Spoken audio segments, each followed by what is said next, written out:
આજે આપણે બનાવશું વઘારેલી ખીચડી. તો મેં મગફાડા ને ચોખા બે સરખા ભાગે લીધેલી છે, એક વાટકી એક, અને ડુંગળી બટેટા સુધારી લીધેલા છે, અને ટમેટાં અને લસણની ઝીણી ઝીણી કટકી કરેલી છે. તો હવે આપણે વઘારી દઈશું. આપણે 2 ચમચા જેટલું તેલ એડ કરી દઈશું કુકરમાં.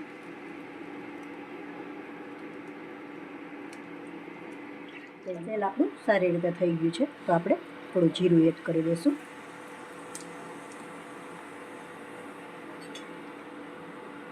લીલું મરચું,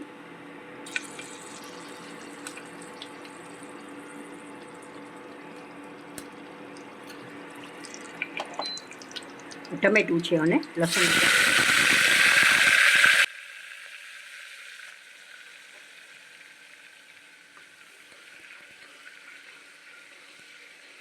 હવે આપણે હિંગ એડ કરી દઈશું.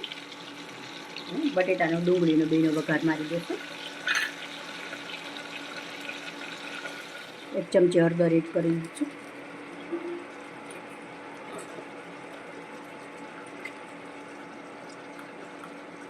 ચમચી મરચું પાવડર. 2 મિનિટ માટે આપણે ચડવા દઈશું. મસાલા આપણા વ્યવસ્થિત ચડી ગયા છે, તો હવે આપણે પાણી એડ કરી દઈશું. હવે આપણે થોડી વાર આપણે ઉભરો આવવા દઈશું, પછી આપણે ખીચડીને ધોઈને એડ કરી દઈશું.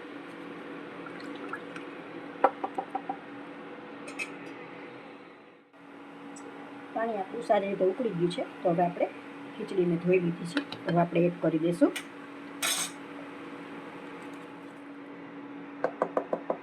આપણે 4 વિસલ પડવા દઈશું. આમાં આપણે જોઈ લઈશું.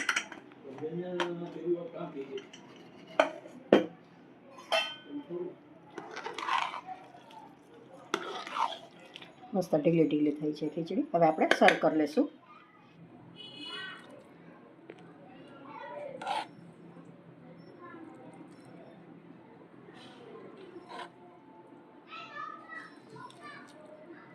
આ 1 વાટકીએ 5 વાટકા એ પરફેક્ટ માપ છે.